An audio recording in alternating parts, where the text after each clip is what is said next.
नमस्कार, आप देख रहे हैं द भारत खबर। मैं हूं आपके साथ परवेश। शुरुआत करते हैं दिल्ली की 10 बड़ी खबरों की, लेकिन उससे पहले एक छोटी सी अपील है आपसे। अगर आपने अभी तक द भारत खबर चैनल को सब्सक्राइब नहीं किया है तो तुरंत सब्सक्राइब कर लीजिए, साथ ही बेल आइकन का बटन भी दबा दीजिए। दिल्ली के मुख्यमंत्री अरविंद केजरीवाल ने जनता से चीनी उत्पादों का बहिष्कार करने की अपील की है। उन्होंने कहा कि हम चीनी उत्पाद नहीं बल्कि स्वदेशी उत्पाद खरीदेंगे, भले ही उसकी कीमत चीनी उत्पाद की तुलना में दोगुनी क्यों ना हो। इससे पहले अरुणाचल प्रदेश के तवांग में चीनी सैनिकों से भारतीय सैनिकों की झड़प की खबरों के बीच आम आदमी पार्टी के संयोजक अरविंद केजरीवाल ने इसकी निंदा की थी। दिल्ली के सीएम अरविंद केजरीवाल ने कहा था कि हमारी सेना के जवान देश की शान है, मैं उनके शौर्य को सलाम करता हूं, साथ ही भगवान से उनके जल्द स्वस्थ होने की कामना करता हूं। भारतीय किसान संघ की ओर से सोमवार को रामलीला मैदान में किसान गर्जना रैली आयोजित की जा रही है। इस रैली में 50 से 55 हजार किसान और अन्य लोगों के आने की संभावना है। किसान करीब 700 से 800 बस और 4000 प्राइवेट वाहनों में आएंगे। इस कारण रामलीला मैदान और आसपास के इलाकों में सुबह 11 बजे से शाम 6 बजे तक ट्रैफिक बड़े पैमाने पर प्रभावित होने की संभावना है। ऐसे में दिल्ली ट्रैफिक पुलिस ने दिल्ली वालों को रामलीला मैदान की तरफ आने से बचने की सलाह दी है। दिल्ली ट्रैफिक पुलिस की सेंट्रल रेंज के उपायुक्त चंद्र कुमार के मुताबिक गर्जना रैली के चलते महाराजा रणजीत सिंह मार्ग, मिंटो रोड, गोल चक्कर, अजमेरी गेट, चमनलाल मार्ग, दिल्ली गेट, जेएलएन मार्ग, कमला मार्केट, गोल चक्कर, हमदर्द चौक तक, भावभूति मार्ग और पहाड़गंज चौक आदि पॉइंट से ट्रैफिक परिवर्तित किया जाएगा। पुलिस कमिश्नर ने लोगों से आग्रह किया है कि वो इन मार्गों पर आने से बचें। लोग नई दिल्ली रेलवे स्टेशन, पुरानी Delhi railway station, Nizamuddin railway station और आईएसबीटी पर्याप्त समय लेकर घर से निकलें। पुलिस ने लोगों से सार्वजनिक परिवहन सेवा का इस्तेमाल करने की सलाह दी है। पार्किंग में ही अपने वाहनों को पार्क करें। अगर किसी को कोई संदिग्ध वस्तु दिखाई दे तो तुरंत पुलिस को सूचना दें।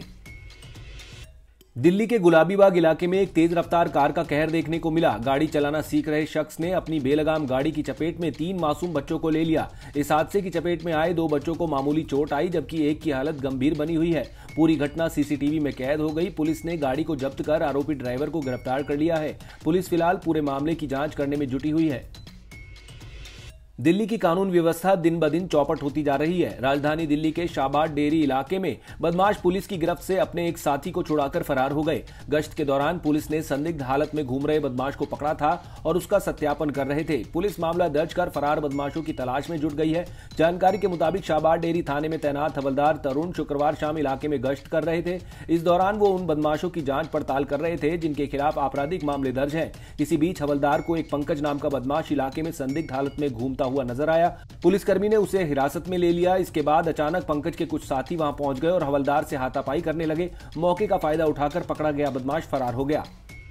दिल्ली में स्कूल कॉलेज में पढ़ने वाले बच्चे नशे की भारी चपेट में आने लगे हैं। भांग या गांजा को पेडलर्स बाबा जी की बूटी या माल कहते हैं और इसकी जड़ें राष्ट्रीय राजधानी में फैलती जा रही हैं। दिल्ली में नशा कई हॉटस्पॉट्स पर आसानी से उपलब्ध है, जिसमें जेजे क्लस्टर और पार्क शामिल हैं, जहां 100 से लेकर 5000 रुपए तक की कीमतों पर कोई भी व्यक्ति अपनी जरूरत के मुताबिक गांजा चरस हासिल कर सकता है।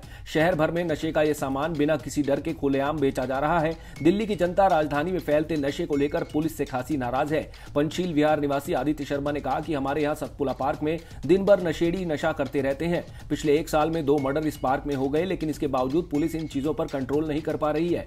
वहीं शिवम शर्मा नाम के युवक ने कहा कि प्रशासन और पुलिस का डर अब लोगों में खत्म हो गया है, इसलिए अपराधी बेधड़क वारदात कर रहे हैं। स्कूल के बच्चे चोरी नशे में सम्मिलित रहते हैं। लोगों ने कहा कि दिल्ली की बिगड़ती कानून व्यवस्था की जिम्मेदारी लेते हुए पुलिस कमिश्नर को इस्तीफा दे देना चाहिए। साथ ही केंद्रीय गृह मंत्री अमित शाह को इस बारे में कड़े कदम उठाते हुए स्पेशल टास्क फोर्स बनाकर बड़े स्तर पर कार्रवाई के निर्देश देने चाहिए।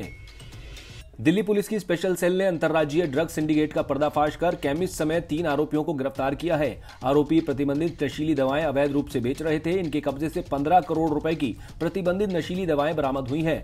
प्रारंभिक जांच में पता चला है कि आरोपी पिछले 8 वर्षों से ये कारोबार कर रहे हैं और इस अवधि में करीब 250 करोड़ की दवाओं की सप्लाई कर चुके हैं। पुलिस इनसे पूछताछ में जुटी है।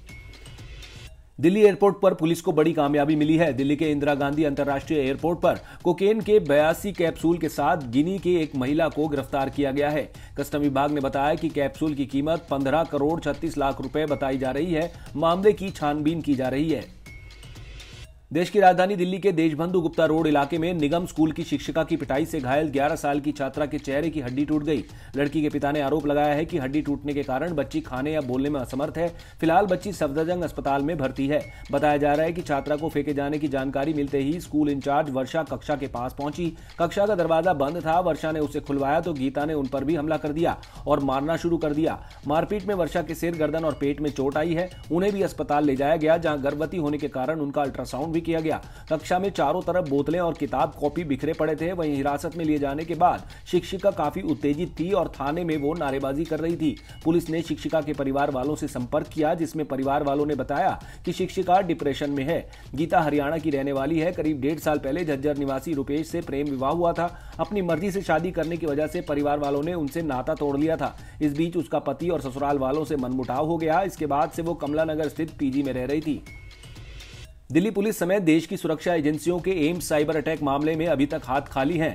दिल्ली पुलिस की स्पेशल सेल ने अब इंटरपोल की मदद से चीन से डेटा मांगा। दिल्ली पुलिस ने चीनी सरकार से साइबर अटैक करने वाले आईपी एड्रेस किसको दिए गए हैं और इनका इस्तेमाल कौन कर रहा है, ऐसी जानकारी मांगी है। दिल्ली पुलिस के अनुरोध पर सीबीआई ने इंटरपोल को पत्र लिखा है। दूसरी तरफ साइबर अटैक मामले में हैकरों का दूसरा मेल चीन के हैनान प्रांत का है, यानी हैकर हैनान प्रांत में भी बैठे हुए हैं। इसके अलावा एम्स को कुछ डाटा का नुकसान हुआ है। सिटीजन परसेप्शन सर्वे में नागरिकों ने एमसीडी की स्वास्थ्य सेवाओं को बेहद खराब बताया है। कई नागरिकों ने इसकी कार्यप्रणाली पर गंभीर सवाल खड़े किए हैं और हिंदू राव अस्पताल की सेवाओं को सबसे लचर बताया है।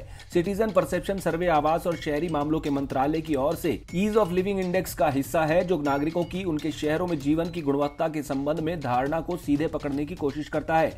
ये सर्वेक्षण सरकारी प्रशासन को नागरिकों की राय को समझने और सेवाओं को सुधारने में मदद करेगा। आप देख रहे थे दिल्ली की 10 बड़ी खबरें। अगर आपको हमारी ये खबरें पसंद आई तो लाइक कीजिए, कमेंट कीजिए और इसे अपने दोस्तों के साथ व्हाट्सएप पर शेयर कीजिए। नमस्कार।